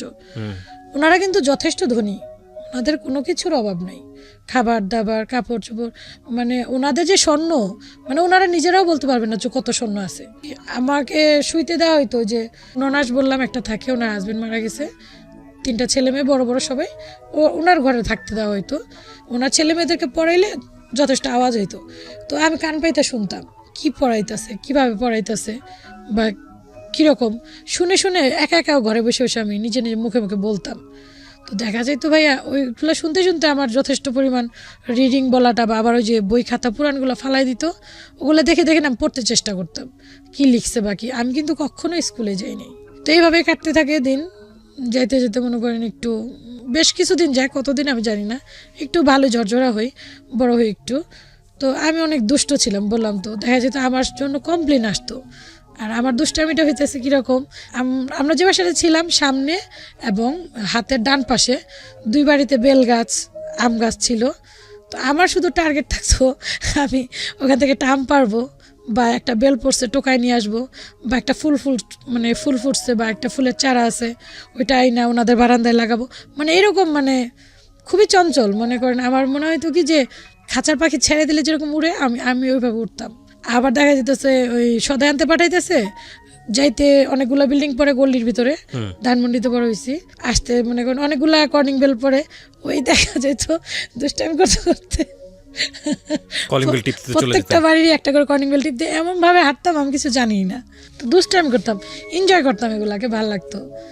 আর আমার সাথে তো খেলার মতো কেউ ছিল না, ওনাদের ছেলে মেয়েদেরকেও যথেষ্ট মানে খেলার যে সময় থাকতো দিত না, একটু মানে ওনারা বলতো যে ওর কেউ নাই, এক প্রকার আমাকে মানে গালিও দিত একসময়, বাস্টার্ড বলে। এটার মিনিংসটা আগে যখন দিত তখন বুঝতাম না, পরবর্তী থেকে বুঝি যে ওর কোনো স্টেশনে ভালো না মন্দ, ওর সাথে কি খেলবে এরকম বয়ান করতো। তো খেলতেও দিত না। তো দেখা যেত আমার মনের রাজা আমি একাই, 2টা বোন, একটা বোন ম্যারিড ছিল, তো ওনার 2টা বেবি হয়েছে, 2টা যমজ মেয়ে হয়েছে। তো ওনার কাজের জন্য আরেকটা কথা বলে রাখি, আমি যখন ছিলাম ওনাদের বাসায়, আমি কিন্তু কন্টিনিউ ওনাদের বাসায় ছিলাম না, ওনাদের থেকে আবার যে গ্রামের শ্বশুরবাড়ি ওইখানে ওনারা গৃহস্থী করতো, ধান গরু পালতো সবসময়, সরিষা উঠাইতো। দেখা যেত এরকম কোনো সিজন আসলে কিন্তু আমাকে ওখানে পাঠিয়ে দিত কাজের জন্য। হ্যাঁ, ওখানে দেওয়া হইলো। এটা আপনার কত সালে এটা মনে নেই, 2000 সালের আগে এতটুকু মনে আছে, বা 2000 সালে এরকমই হবে। তো ওইখানে দেওয়ার পর ওখানে তো ভাইয়া প্রচুর টর্চার, এখান থেকে মনে করেন ডবল টর্চার ওইখানে। এখানে যা জয়েন্ট ফ্যামিলি ছিল দেখা যেত কেউ টুকটাক কিছু আনলেও দেখা যেত একটু টুক খাওয়া দাওয়া মোটামুটি চলতো, ওইখানে ডবল টর্চার চলতেছে আমার উপরে, ডবলের উপরে ডবল। খুবই মারধর, এই শাহিনুর দোনোটা বোন খুব গায়ে হাত তুলতো, বা ওনার মা ভাইরা খুবই মারধর করতো। একটু উল্টাপাল্টা আমি চেষ্টা করতাম যাতে উল্টাপাল্টা না হয়, কিন্তু ফাইনালি হয়েই যেত এরকম। তো এরকম করতে করতে একদিনের কথা, একদিন বাথরুম ধুইতে দিচ্ছে আমাকে, আমি ধুইতেছি, বাচ্চা তো আমি তখন ছোট, তো ওই যে ব্যান্টিনার দিয়ে হইতেছে ওনার চাচিদের সাইড, তো আমি ওই ব্যান্টিনার দিয়ে পানি ঢেলে ধুইতেছি, খেলতেছি আমি, আমার ওইটা ধ্যান নেই যে ওই পাশে পানি চলে যাবে। তো এক পর্যায়ে অনেক পানি গেছে, উনি বিচার দিছে, ওনাদের সাথে আবার ওনার সাথে একটু এন্ট্রি মিলে না এরকম একটা। তো বলতেছে যে কাজের মেয়ে দিয়ে এরকম ইচ্ছাকৃত আমাকে টর্চার করতেছিস, কাজ করাবি এরকম আমার দিয়া, এরকম এরকম বলার পরে তো আমাকে খুব মারধর করে, মানে খুবই ওনাদের একটা ভাড়াটিয়া ছিল, উনি আমাকে দেখার পর যে এত মারধর করছে, যে তোরে তো আমি দেখি মারধর করে, আমার তো একটা সন্তান নেই, উনি নিঃসন্তান ছিল, আমি চাই একটা বাচ্চা পালতে, তুই কি আমার কাছে আসবি? তো আমি ওর ভয় পাইতেছে, আমার তো মেরেই ফেলাইবো। বলতেছে আজকে যেহেতু তোকে মারছে, তুই কারো বাসায় গিয়া থাক, তাইলে পরে তোরা করতে পারো, আমি নিয়ে আসবনি, কয়েকদিন গিয়া থাক, এই বাসাটা ছাড়ার পরে আমি তোরা নিয়ে আসবনি, আমি তোরা লেখাপড়া করবো, এরকম আমাকে বলার পরে ওই যে মেজ বোনের যা ছিল, আমি চিনি ওনাদেরকে, একটু দূরে ওনাদের বাসায় আমি গেলাম, যাওয়ার পরে বললাম ওনাকে, তো উনি বললো আমার কাছে তো তোকে আমি রাখতে পারবো না বাবা। তাই আমি বলতেছি আন্টি আমি কোথায় যাবো, আমার কয়টা দিন থাকতে দেন, রিন আন্টি বলছে আমাকে নিয়ে যাবে। তো এটা বলার পর উনি ওনার বাসায় আশ্রয় দিল, খবর দিল যে তোদের কাজের মেয়েটা এখানে এসে পড়ছে, নিয়ে যা। ফাসলে আপনি নিয়ে আসছেন, জালকে বললো ঠিক আছে, খাবার দিতেছি, কাপড় চোপড় দিতেছি, এত সহানুভূতি দিতেছি, তারপরও ও এরকম পেমেন্টটা করলো আর আপনারা সাহায্য করলেন, রাখেন আপনি, লাগবো না আমাদের কাছে। তো উনি আবার টেনশনে পড়ে গেলো যে বাবা তোরা তো আমি রাখতে চাই নাই, তোর সাহায্য করার জন্য তোরা রাখলাম, এখন তো তোরা আমার কাছে রাখাও যাবে না, তাহলে ভুল বুঝবো আমাকে। তো এরকম করে উনি কি করলো, ওনার পাশে ফ্ল্যাটে একজন লিপি ছিল, ওনার কাছে আমাকে ট্রান্সফার করলো যে ওকে রাখো, গরিব বাবা মা নেই, কেউ নেই, কয়েকটা মাস রাখো, কয়েকদিন পর নিয়ে যাবো আমরা। তো এরকমটা বলার পরে উনার আবার বাচ্চা হবে, তো উনি বললো ঠিক আছে আমি কিন্তু বেশি দিন রাখতে পারবো না। তো ওনার কাছে রেখে আসার পর যে যা উনি বাসা চেঞ্জ করে ফেলছে, ওই লিপি আন্টিকে আর ঠিকানা দেয়নি যার কাছে আমাকে রেখে আসলো। তো উনি তো চিল্লাচিল্লি করতেছে যে আপদ, আমার তো এমনি আর্থিক অবস্থা ভালো না, তোকে রেখে গেল, হ্যাঁ আমি তো তোকে রাখতে পারবো না, বাবার বাড়িতে চলে যাব, আমার বাবার বাড়ি অনেক দূরে, এই সে আর কি অনেক কিছু, তুই চলে যা। তা আমি তো কান্নাকাটি করতেছি, আমি তো এদিকে কিছুই চিনি না, আমি কোথায় চলে যাবো? বলতেছে জানি না, এদিকে আশেপাশে অনেক বাসা আছে, যা বল কাজের জন্য তোকে কাজ দিবে। তো এরকমটা বলার পরে আমাকে সন্ধ্যাবেলা বাসা থেকে বের করে দিল, আমি তো কান্নাকাটি করতেছি, তারপরেও বের করে দিল যে দেখ কোথাও কাজ পাবি, আমি সকাল ভোরে মার বাসায় চলে যাবো, আমার ডেলিভারির সময় চলে আসছে, মার বাসায় আবার ফেরত আসি। আসার পর হাতে পায়ে ধরে কান্নাকাটি করি যে ভুল হয়ে গেছে, আমাকে আবার রাখেন। হ্যাঁ রাখেন, মানে যে প্রত্যাশায় আপনি বের হয়েছিলেন বাড়ি থেকে আসলে সেটা হয় নাই, উনি আর নেয় নাই আপনাকে? না আমাকে নেয় নাই। হাতে পায়ে মাপ চাওয়ার পর উনি বললো তুমি যেখানে কাছে তোমাকে দিয়ে আসবো। তো তখন বাচ্চাদের যত্ন টত্ন সবই আমার করতে হইতো, কাঁথা কাপড় ধোয়া হইতো, এভরিথিং আর কি। তো ওরা মোটামুটি ঝরঝর হয়ে গেছে, তুমি চলে যাও। তো চলে যাওয়ার পর যে ওনার ননাস বললাম, ওনার ননাসের ছেলে টেলে সব সহ আমাদেরকে গ্রামে পাঠিয়ে দিল, গ্রামে মানে সেটেল হয়ে গেলাম আমরা গ্রামে, কেরানীগঞ্জে। তো ওখানে আসার পর মানে একটা পরিবারের পুরো দায়িত্বটাই আমার উপর, রান্না বান্না হইতে এভরিথিং মানে ইন টোটাল সবই আমার উপর ডিপেন্ড। তো ওইভাবে চলতে থাকে, চলতে মানে একটু বড় হই, তখন আমি ভালোই বড় হই, একটু মন জিনিসটা বয়সে যেটা হয় বয়সন্ধিকাল, হ্যাঁ, আমার শরীরও মোটামুটি ভালো পরিবর্তন আসে, শরীরের গঠন। তো যাক ভালোই বড় হই আমি, তখন মানে সবার সাথে মিশতে মন চাইতো, কিন্তু আমাকে কারোর সাথে মিশতে দেওয়া হইতো না। তো এমন অবস্থায় চাচতো ভাই ছিল পাশেই, উনি বিয়ে করে, তো ওনার ওয়াইফের সাথে আমার রিলেশনটা খুব ভালো হয়, আমার সমবয়সী ছিল তখন, 2004 সালে সম্ভবত আমরা ঢাকা থেকে আসছি, আর রিলেশনটা হয় 2006 সালে, তখন আমার 16 বছর বয়স সম্ভবত। তো এরকম অবস্থায় ওর সাথে রিলেশনটা ভালো, আবার চাস্তো বোনের সাথেও সম্পর্ক ভালো। তো ওনাদের সাথে আমাকে মিশতে দেওয়া হইতো না, রাগ করতো ওনারা যে মানে বাসা থেকে বের হবা না, মানে ওনাদের কাজ করো কিন্তু কারোর সাথে মিশামিশির দরকার নেই। আমি যে বড় হয়েছি, যুবতী হয়েছি, তো আমার নিজের একা দায়িত্বে নিজেকে মানে সতী রাখতে হয়েছে, অনেক কষ্ট হয়েছে আমার।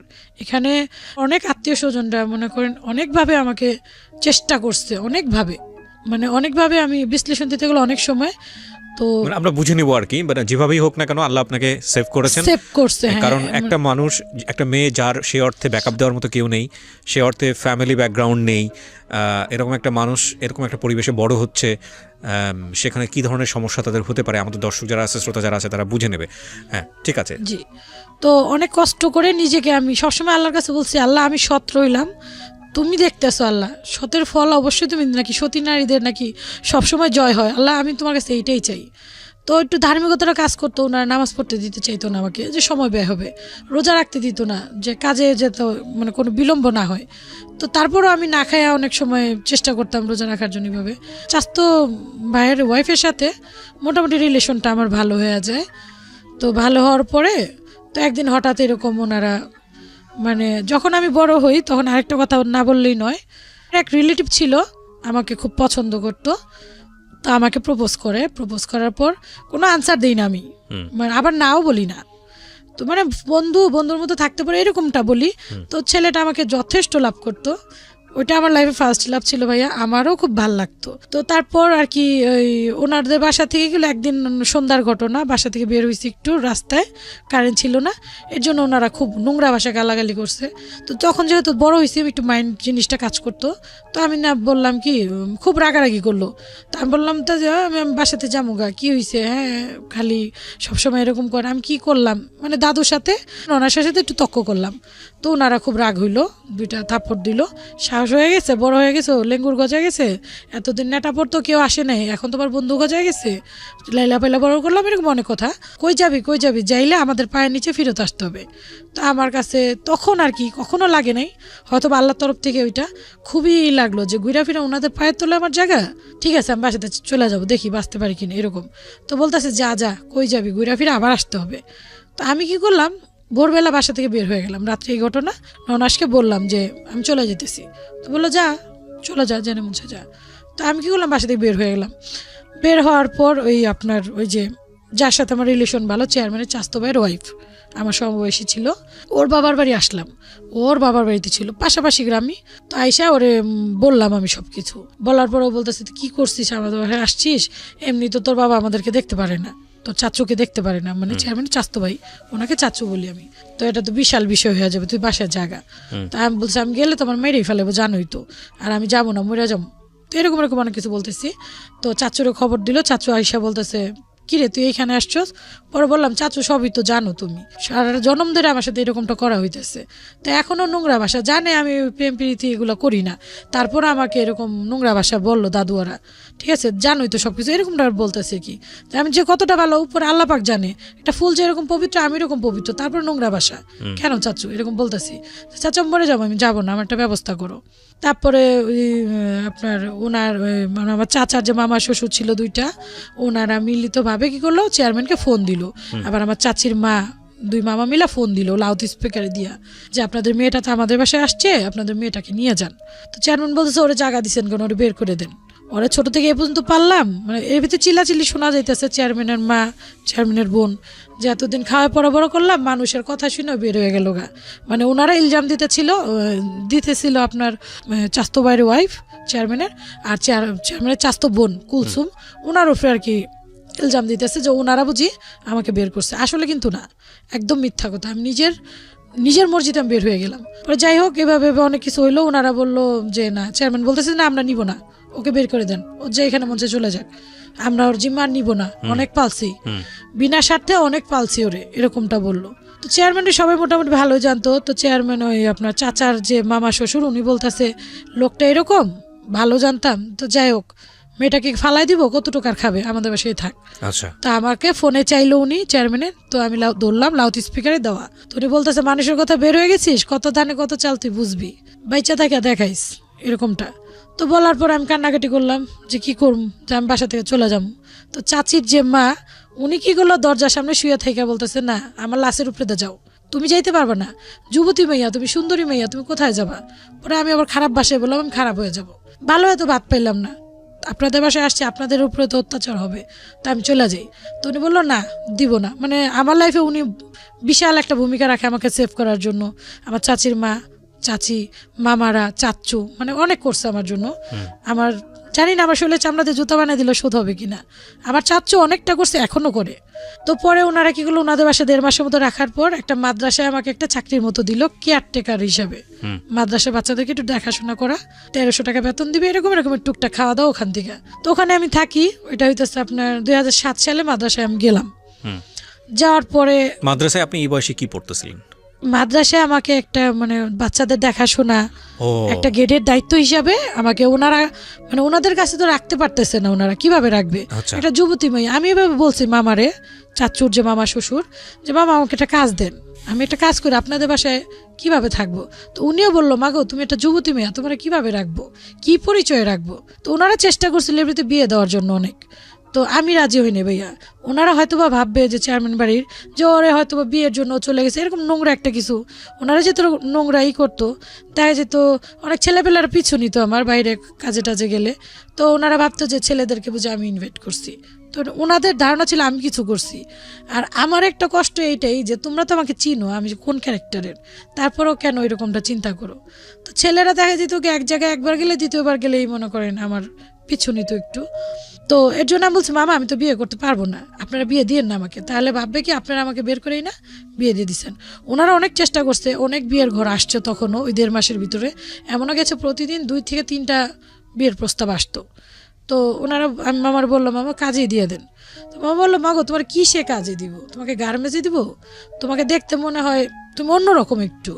আর মানুষের বাসা কাজে দেবো? তোমাকেই দেখা যায় রাজার মেয়া তুমি, তোমার কি বুঝা মানুষ কাজে নিবে? তোমার তো আমি দিতে পারবো না। আর গার্মেন্টসে দিলে কি কাওয়া ছেলের মতো তোমার ছিঁড়া ফেরা ছেলেরা খায়া ফেলাইব, তোমাকে দিতে পারবো না। তো এরকমটা বললো। তো ওই মুহূর্তে ওনাদেরই এক পরিচিত মানে ওই যে চাচি বললাম, চাচির খালতো ভাই একটা মাদ্রাসা জব করে হুজুর ওইখানের, উনি আবার ওনার বাসায় বেড়াইতে আসছে। আসার পর আমার ঘটনা শুনে বলতেছে, আমার মাদ্রাসাতে এরকম একটা মেয়ে লাগবে বা একটা মহিলা লাগবে, ওকে দিতে পারিস, এই 1300 টাকা বেতন দিবে, খাওয়া থাকা ওখান থেকেই, ওখানেই থাকবে। তো দায়িত্ব তো তোরা নিছোস, মাদ্রাসা ছুটি হলে তোদের এখানে এসে থাকবে নি আর ওখানে থাকবে। তো আমি তো রাজি, ওনারাও রাজি আলহামদুলিল্লাহ। কারণ মাদ্রাসা হইতেছে মায়ের পেটে যেরকম নিরাপদ ওইরকম নিরাপদ। তো ওখানে থাকতে থাকি আমি, ওখানে থাকতে থাকতে মনে করেন বেতন দেয়। আর ওই যে ওনার খালতো ভাই যে মিজান ভাই, তারপর আরেকটা হুজুর ছিল তমিজ ভাই, সাইব ভাই, ছোট বোনের মতো যথেষ্ট আদর করে আমাকে। আমার সবটা প্রয়োজন মানে আমার খুশির লাইফ শুরু হইলো তখন থেকেই। ভালো ভালো কাপড় চোপড় দিত। একটা কথা আমি বলতে ভুলে গেছি, আমি যে চেয়ারম্যান বাড়িতে ছিলাম শুধু ঈদে মাত্র আমাকে 1 সেট নতুন জামা দেওয়া হইতো, রোজার ঈদে 250 থেকে 300 টাকার ভিতরে। এর উপরে কখনো জামা পরিনি আমি। আর জুতা দেওয়া হইতো এরকম 20-25 টাকার এরকম। আর সবটা সময় পুরান কাপড় পরতাম। তো যাই হোক, ওইখানে যাওয়ার পর যথেষ্ট আদর স্নেহ। তো ওই মিজান ভাইয়ের বাবা যে মানে ওই যে চাচির খালতো ভাইয়ের বাবা মা, ওনার আবার ওইদিকে মাদ্রাসার পাশেই থাকতো, সেটাই তো আপনার আবদুল্লাপুরে। তো ওইখান থেকে উনি আমাকে বললো যে আমরা তোমার দায়িত্বটা পুরাই নিব, বিয়ে শাদী দিব, ঠিক আছে তুমি থাকো ওখানে। তা আমি আবার বললাম, খালু ঠিক আছে আপনারা যেটা বলেন। একটা জিনিস বুঝতে পারছি যে মানে যেহেতু লিগ্যাল কোনো গার্ডিয়ান নাই সেই অর্থে, মানে যে যেভাবে পারছে, অমুকের আত্মীয় অমুকের আত্মীয়, সে আপনাকে হয়তো টুকটাক এভাবে সাহায্য করার চেষ্টা করছে। এটাই হয়ে গেছে আর কি বিষয়গুলো। আমরা খুব কমপ্লেক্স একটা রিলেশনশিপের মধ্য দিয়ে যাচ্ছি, মানে রিলেশনশিপ ইন এ সেন্স তাকে যারা হেল্প করার চেষ্টা করছে সেরকম, মানে অমুকের খালু অমুকের মামা বোঝা খুব কঠিন। বাট আপনারা ইন জেনারেলি যদি বোঝার চেষ্টা করেন তাহলে আমি বলবো যে ওই যে একটা কথা আছে না যে জলে ভাসা পদ্ম আমি কোথাও নেই আমার ঠাই, গানের লাইনগুলো বোধহয় এরকমই ছিল যে আসলে এক ঘাটে বাড়ি খেয়ে আরেক ঘাটে, আরেক ঘাটে বাড়ি খেয়ে আরেক ঘাটে, যার আসলে সেই অর্থে কোনো পিতৃকুল পরিচয় সেইভাবে নেই যেহেতু, সুতরাং উনি যেখানেই বাড়ি খেয়েছে আরেক পাশে গিয়ে উনি দাঁড়িয়েছে, ওইখানে বাড়ি খেয়েছে তো আরেক পাশে গিয়ে দাঁড়িয়েছে। সময়ের পরিক্রমায় ওনার বয়স যখন চলে এসছে তখন আলটিমেটলি ওনাকে নিয়ে কী করা হবে সেই জায়গা থেকে অনেকেই হেল্প করার চেষ্টা করছে, এরকম একটা সিচুয়েশনে আমরা আছি আর কি। বলেন তারপর।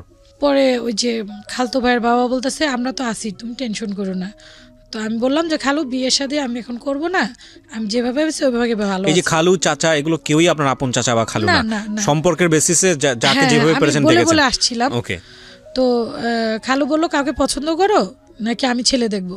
তো বললাম খালু আপনারা যেভাবে করবেন, যেখানে দিবেন আমি ওইখানেই ওইভাবেই। তবে হ্যাঁ আমার একটা শর্ত, যে ছেলের কাছে দেন তার বাবা মা থাকতে হবে, কারণ আমি তো বাবা মা পাই নাই, শুধু বাবা মা হোক ওইটাই যথেষ্ট। তার ভিতরে যদি সেই রিক্সা হলো আমার কোনো আপত্তি নেই, এবং এইভাবে আমি ভেঙ্গা বলছি রিক্সা হইলো যদি চালায় আমার কোনো আপত্তি নেই। তো বলে আচ্ছা ঠিক আছে। মানে বিষয়টা এরকম যে ছেলে ইম্পর্টেন্ট না, ছেলের বাবা মা আমার জন্য ইম্পর্টেন্ট। হ্যাঁ দেখেন যার যেটা ক্ষুধা আর কি। তো এই জন্য বলে যে আমরা খুব ব্লেসডফুল যে আমরা তো নাই করি, অ্যাটলিস্ট তো বাবা মা বেঁচে আছে। তো তো যাদের বেঁচে আছে তারা যেন ওই রেসপেক্টটা দিতে পারি আর কি। বলেন। তো পরে বললো কি আচ্ছা ঠিক আছে দেখি। তো এরকম চলতে চলতে বছর দেড় চলে যায়, 2008-এর শেষ পর্যায়ে নভেম্বর। তো হঠাৎ একদিন আমাকে দেখতে আসবে ওই মিজান ভাই, যে আমাকে বাসায় নিয়ে যায়। বাসায় নিয়ে বলতেছে তোরে দেখতে আসবে। তো আমি কান্নাকাটি করতেছি যে না আমি ভাই আমি চাইতেছি না এত তাড়াতাড়ি বিয়ে টিয়ে। ভাই আবার বলতে, ভাই আমার যথেষ্ট স্নেহ করতো, এখনও ওনাদের সাথে কন্ট্যাক্ট আছে। বলতেছে তোর যে পেঁচার মতো চেহারা তোর কি কেউ পছন্দ করবো? তুই এত নিজেকে ভাগ্যবান মনে করি, দুষ্টাইম করতেছে, তোর দেখলে কেউ বিয়ে করবো না, দেখতে দে দেখে এমনি চলে যাবো। তো আসলো, যার সাথে আমার বিয়ে হবে উনি আসলো কয়েকজন বন্ধু বান্ধব নিয়ে। আমি ওনাকে দেখি নাই, বড় ঘুমটা দিয়েছিলাম।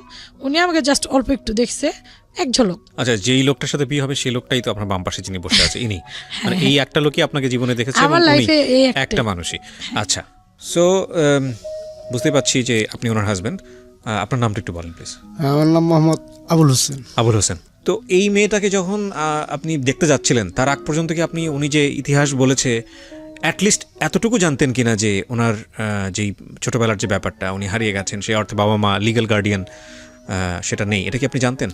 হ্যাঁ আমি জানতেন। হ্যাঁ, জেনে শুনেই ওনাকে দেখতে গিয়েছিলেন? হ্যাঁ জেনে শুনে আমি দেখতে তো এরকম একটা মেয়েকে আপনি বিয়ে করার সিদ্ধান্ত নিবেন কেন বা নিলেন কেন? ঘটনাটা আসলে কি ছিল? কিভাবে বা জানলেন যে ওনার বাবা মা নাই? আসলে তো আমারও তো বাবা মা নেই।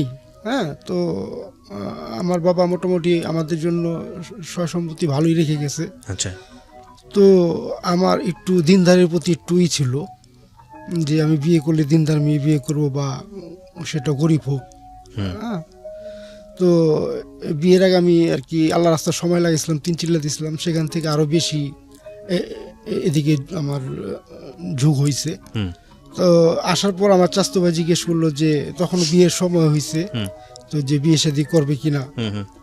তো আমি বললাম হ্যাঁ, যদি এরকম দিনদার হয়, গরিব হোক, মা বাপ না থাক সমস্যা নেই, যদি এরকম হয় তাহলে আমি বিয়ে করবো। আচ্ছা। তো বললো যে আমাদের যে মাদ্রাসা ও ছিল সেই মাদ্রাসা খোঁজ দিল আমাকে, বললো যে এরকম একটা মেয়ে আছে। আচ্ছা। তো পরে আমি আমার 2 বন্ধুকে নিয়ে আমি গেলাম, একদিন ডেট হইলো। আচ্ছা। ডেট হতে ওখানে গেলাম। বিয়ের আগে কি ওনার সঙ্গে আপনি কথাবার্তা বলতে পেরেছিলেন? না, ওনার সাথে বিয়ের আগে কথাবার্তা বলতে পারিনি। আচ্ছা, মানে এই বিষয়টা নিয়ে কথাবার্তা বলার সুযোগই হয়নি? না। তাহলে আপনার কাছ থেকে একটু শুনি। তাসলিমা, সেটা হচ্ছে যে উনি দেখতে আসলো আপনাকে, তারপরে কি হলো একটু স্টেপ বাই স্টেপ বলেন তো। উনি দেখলো আমাকে, দেখার পর আমি ওনাকে দেখি নাই, সামথিং উনি কিছু দেখছে। দেখার পর আমি মাদ্রাসায় চলে আসলাম। আচ্ছা। আসার পর এটা শুক্রবার ছিল। দেখার পর আমি মাদ্রাসায় চলে আসলাম। পরে শুক্রবার দেখার পরে শুক্রবারের পরে যে মঙ্গলবার আসে, মঙ্গলবারে ওই খালুর ওয়াইফ আমাকে নিতে গেল যে তোমার বিয়ে ঠিক, শুক্রবার তোমার বিয়ে, বাসায় চলো, তোমার ছুটি। তা আমি বলতেছি কিছু জানলাম না, কিছু শুনলাম না, আজকালকার না দেখে কি কেউ বিয়ে করে? পরে বলতেছে তুমি তো তোমার খালুরে বলছো যে আপনাদের মত মতো যা দিবেন তাই, ঠিক আছে, যা দিবেন তাই। তো এখন যদি এটা বলো তখন বলবে যে দেখো নিজের মেয়ে না দেখে আজকে মতামত দেখাচ্ছে, এরকমটা কিছু। তা আমার মাথায় ওই রকমটা রইলো যে আমার জন্য যারা এত কিছু করলো, তো এখনো হয়তো আমার জন্য ভালো কিছুই করবে আশা করি। যাক, ওনারা যেটা বলছে সেটাই। তো মঙ্গলবার আর আসলাম না মাদ্রাসা থেকে, আমি বুধবার বিকেলবেলা বাসায় আসলাম। বৃহস্পতিবার গায়ে হলুদ হইলো। যখন গায়ে হলুদ চলা মানে দুপুর, যেদিনকে গায়ে হলুদ সেদিনকে দুপুরবেলা ওই খালুর ওয়াইফকে আমি জিজ্ঞেস করলাম, খালুকেও জিজ্ঞেস করলাম, আচ্ছা খালু আমার সম্বন্ধে কি সব ছেলেকে জানায় বিয়ে দিতেছেন? পরে বললো হ্যাঁ। পরে আমি বললাম ছেলে কি কিছু কোনো চাওয়া পাওয়া নাই, বা আমার মতো যাই না শুনে সে নিতেছে? পরে খালু বললো দেখো তোমাকে তো ছেলেটা দেখতে আসছিল, সে তোমাকে দেখছে, এক নজর দেখার পরে নাকি তার খুব ভালো লাগছে। আমাকে বললো ওর পরিবার মনে হয় একটু দ্বিধাদ্বন্দ্ব করছে, কিন্তু ও তো তোমাকে বিয়ে করবে এরকমটা। তা আমি বললাম খালু ওর কি কোনো চাওয়া পাওয়া নাই, আপনি সব জানেন তো? বললো হ্যাঁ সব জানি, কোনো চাওয়া পাওয়া নাই এরকম। তো আমি ওর জিজ্ঞেস করলাম খালু বাবা মা আছে তো ছেলের নাম কি বা কিছুই আমি জিজ্ঞেস করিনি। আমি জিজ্ঞেস করলাম বাবা মা আছে?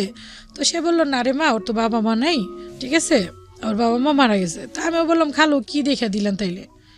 মা ছেলে ভালো, সুখে থাকবা, তোমার সুখের জন্য এটা করলাম আমরা। তো বললাম ঠিক আছে খালু, আপনারা যেটা করবেন সেটাই। এই মানে তারপরে বিয়ে শাদী করলেন? হ্যাঁ, তারপর বিয়ে শাদী করার পরে গিয়ে ওনাকে দেখলেন? হ্যাঁ, আমার বাসরঘর যখন দিয়ে গেছে আমি, তখন আমার একটা বান্ধবীর সাথে আসলো, তো ও আমাকে রাইখা মানে বাসরঘর দিয়ে চলে যেতেছিল। আচ্ছা। তো আমি আবার, ওর নাম খালেদা ছিল, তো ওর হাতে আমি ধরে বলতেছি খালেদা তুই যাইস না আমাকে রাইখা, আমি ভয় পাইতেছি। হ্যাঁ আমি খুব মানে কান্না করতেছি, অনবরত কান্না করতেছি। তো বলতেছে আমার মানে একটু ভাষায় বলছে, গ্রামের ভাষায়, তুই যাইস না আমার ডর লাগতেছে। তো বলতেছে ওইটা বলার পর উনি আবার পিছন থেকে আইসা মানে আমার হাজবেন্ড বলতেছে কিসের ডর, আমি আছি না। এই যখন বলো ওনার দিকে মাথাটা উঁচু করে দেখলাম, এই প্রথম দেখলেন? হ্যাঁ এই প্রথম প্রথম দেখলাম। ডায়লগ ছিল কিসের ডর আমি আছি না। হ্যাঁ বিউটিফুল। কিসের ভয়, আমি আছি না। তো ওনাকে দেখে আমার মনটা খুবই খারাপ হয়ে গেল, একটুকু পছন্দ হয়নি আমার। কারণ আমার মেন অভিযোগ হচ্ছে দাঁতে, ওনার দাঁতগুলো একটু বড় বড়। তো আচ্ছা। তো উনি খুব হাসি দিছে আমার সামনে, হাসি দিয়ে যে কিসের ভয়, আমি আছি না। তো ওনার দাঁতটাই আমার মেন, প্রথমে ওনার দাঁতগুলো চোখে পড়লো। আচ্ছা। তো আমি তো খুব কান্না করতেছি। তো উনি আমাকে প্রশ্ন করলো কান্না করতেছেন কেন, কি হয়েছে, আমাকে কি আপনার পছন্দ হয় নাই? তো আমি ডিরেক্টলি বলছি না, না আপনাকে আমার পছন্দ হয়নি। তো উনি জিজ্ঞেস করলো, কারণ জিজ্ঞেস করলো। তো আমি বলছি যে আপনার দাঁতগুলো বড় বড়, আপনি কালো, আমার কালো মানুষ একটু ভালো লাগে না। তো এরকম করার পর যাই হোক উনি যথেষ্ট ভালো লোক। আমার বিয়ের 11 দিন পর্যন্ত উনি আমাকে মানে যথেষ্ট স্পেস দিয়েছে, আপনাকে বোঝার চেষ্টা করেছে, আপনি ওনাকে বোঝার চেষ্টা করেছেন। হ্যাঁ, পরবর্তীতে উনি কক্সবাজার নিয়ে গেল আমাকে, মানে আমাকে। আপনারা খুব বিউটিফুল একটা মোমেন্ট পাস করেছেন সেখানে। কিন্তু আমি যেটা জানতে চাই, আপনি নিজের থেকে বললেন না তাকে যে আপনি কি জেনেছেন আমার সম্পর্কে? হ্যাঁ এটা পরে হয়েছে আমার। আচ্ছা। পরবর্তীতে ওনাকে মানে যথেষ্ট ওনার সাথে যে কক্সবাজারের কথা বলতেছিলাম, ওইখানে যাওয়ার পর মোটামুটি ওনার সাথে একটা ফ্রেন্ডশিপ হয়েছে। উনি আমাকে বলছে যে আমরা আগে ফ্রেন্ড হই, তারপরে স্বামী স্ত্রী হব, সমস্যা নেই। তো ওখানে যাওয়ার পর বিচে গেলাম, বিচে যাওয়ার পর দুজন লং টাইম ছিলাম ওখানে, কথাবার্তা বলতে বলতে এক পর্যায়ে ওনাকে জিজ্ঞেস করলাম যে সব কিছু কি জানেন? বললো হ্যাঁ, তোমার বাবা মা নাই, চেয়ারম্যানের কাছে বড় হয়েছে শুনলাম। এই পরে ওনার আমার লাইফ স্টোরিটা কিছু কিছু বললাম, সংক্ষেপে বললাম। আমার আরেকটা জিনিস ভয় লাগতো যে এত মানে আমি যে আমার স্টোরিটা বললাম আপনারা শুনলেন, যে একদম নিম্ন থেকে মানে একটা সুইপারেরও দাম থাকে, আমার ওইরকমটা দাম ছিল না। মানে রাস্তার একটা পাগলকেও মানুষ দয়া করে খাবার দেয়, আমার ওইরকমটা ছিল না। মনে মনে ভয় লাগতো ও যদি ডিটেলসটা জানে হয়তো আমাকে ছোট করে দেখবে। তো আমি না বলতাম না না চেয়ারম্যান আমার খুব আদর করতো, এরকমটা বলতাম। তো আস্তে আস্তে যখন ওর সাথে আমার একটা আন্ডারস্ট্যান্ডিং ভালো, বন্ডিংটা খুব ভালো হয়ে যায়, তখন আমি ওর সাথে শেয়ার করি যে আসলে এইভাবে আমাকে এরকম টর্চার করছে। বা কক্সবাজার যাওয়ার পরে আমার আরেকটা সমস্যা দেখা দেয়, টিউমারের সমস্যা।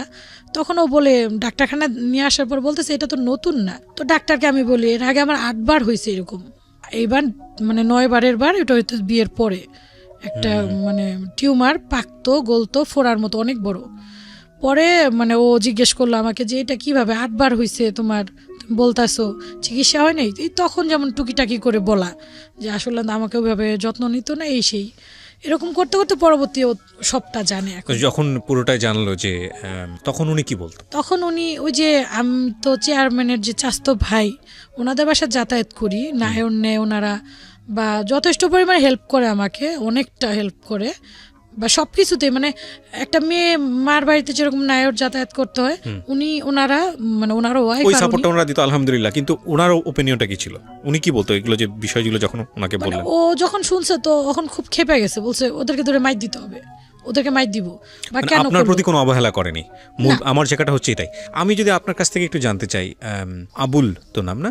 জি আবুল ভাই, সেটা হচ্ছে যে আপনার ওয়াইফ সম্পর্কে আপনি যখন এগুলো পুরোপুরি জানলেন বিয়ের পরে, সেটা ঠিক আছে, কিন্তু আজকে উনি যেভাবে বললেন আমাদের এখানে অনুষ্ঠানে, এত বিস্তারিত কি জানতেন আপনি? হ্যাঁ আগে থেকেই জানতেন? জানতাম। আচ্ছা ঠিক আছে, আলহামদুলিল্লাহ।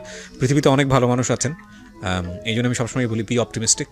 আসলে আমরা যেন কখনো নিরাশ না হই, যত অবস্থাই খারাপ হোক না কেন। কারণ একটা ভিডিও ক্লিপ আমি আমার এই অনুষ্ঠানের শেষে গিয়ে আপনাদেরকে দেখাবো, এটা দেখলে আপনার মন ভালো হয়ে যাবে। তার আগে আমি একটু ইন্টারাপ্ট করে রাখি। এই ভদ্রমহিলা প্রথম যেদিন আমার কাছে আসেন পুরো ফ্যামিলিটা নিয়ে, তখন উনি কোনোভাবেই রাজি ছিলেন না ওনার ফেসটা দেখানোর জন্য এই মানুষের কাছে, এবং সেই অবস্থায় আমি একটা ভিডিও করি ওনার ফুল ফ্যামিলি সহ। কারণ আজকে যখন আমি এই রেকর্ডটা করছি তখন ওনার পুরো ফ্যামিলি আসা সম্ভব হয়নি, এবং ফেসটা দেখানোর পেছনে, উনি কেন ফেসটা দেখাচ্ছেন সেটার পেছনে অনেক যুক্তিযুক্ত একটা কারণ আছে, সেটা আমরা শেষে একেবারে অনুষ্ঠানের শেষে গিয়ে রিভিল করব। আর ওনার ফ্যামিলিটা দেখলে আপনারা খুশি হয়ে যাবেন। কেন বলছি, শেষের দিকে ক্লিপসটা থাকবে, আপনারা অবশ্যই দেখবেন। জি বলুন, আপনি ওনার সাথে সব কিছু শেয়ার করলেন, তারপর শেয়ার করার পর আমি তো খুব কান্নাকাটি, মানে শেয়ার করতে গেলে মনে হয় যে আমি যেন ওই জায়গাটা চলে গেলাম। আমি আপনাদেরকে আবারও বলতেছি যে আমি এখানে অনেক ঘটনাই সময়ের কারণে ডিসকাস করতে পারিনি। তো ওগুলো শোনার পর আমার মনে হয় যে ওর আদর যেন আরো বেড়ে গেল আমার প্রতি, আরো মাশাআল্লাহ। যত্নটা বেড়ে গেল, মাশাআল্লাহ যে জীবনে কোনো তোমাকে আমি আর কখনো তোমার চোখে পানি আসতে দিব না, মাশাআল্লাহ। কারণ তোমার জীবনে কোনো আশাই পূর্ণ হয় নাই, ভালো খাবার, ভালো কাপড় চোপড়, ঘোরাফেরা কিছুই হয় নাই, কিন্তু আমি আবুল ওইটা কমতি রাখবো না। আমি যতদিন বেঁচে আছি আমার মানে আমার লক্ষ্য হইলো এটা, তোমার বাবা মা কিভাবে খুঁজে পাওয়া যায় ওইটা, আর তোমাকে কিভাবে ভালো রাখা যায়। কত বছরের সংসার আপনাদের? আমাদের 11 বছর রানিং। 11 বছর রানিং, জি। মাশাআল্লাহ। আর ও ওইরকম ছোট ছোট মানে সবগুলো পূরণ করার চেষ্টা করে। আপনার কেন মনে হলো যে আপনি রেডিওতে এই গল্পটা বলবেন? মূল উদ্দেশ্যটা কি? এটা বলার মূল উদ্দেশ্য আমার বাবা মাকে পাওয়ার একটা ইচ্ছা, আকাঙ্ক্ষা।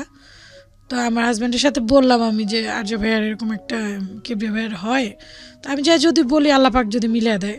এছাড়া আপনি নিজে থেকে কখনো চেষ্টা করেছেন বাবা মাকে খোঁজে করার? না না না, কোনো রাস্তা তো আসলে নাই, কোনো clue তো। রাস্তা নাই তো আমি কিভাবে।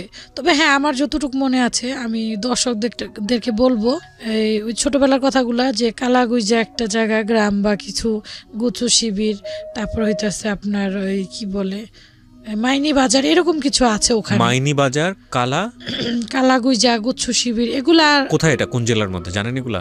না না না, শুধু এই নামগুলো মনে আছে। তবে হ্যাঁ হ্যাঁ এগুলো মনে আছে। আর আমাকে যখন পাইছে এটা সম্ভবত রাঙামাটি ছিল, আচ্ছা। সম্ভবত। বাবা মায়ের কোনো সিনি কিছুই মনে নাই? না, আপন বাবা মায়ের কিচ্ছু মনে নাই? কিছু না মানে কিছুই না। শুধু আমি এতটুকু বলতে পারি আমার নাম তাসলিমা ছিল, আর বাবার নাম কি যেন ছিল, হয় রহমত আলী বা কেরামত আলী, দুইটার একটা, বাট লাস্টে ফরাজি আছে। ফরাজি আছে? হ্যাঁ, এটাই স্পষ্ট, হয় রহমত আলী ফরাজি বা কেরামত আলী ফরাজি, এরকমটা আর কি। কি ওটা আমি শিওর না।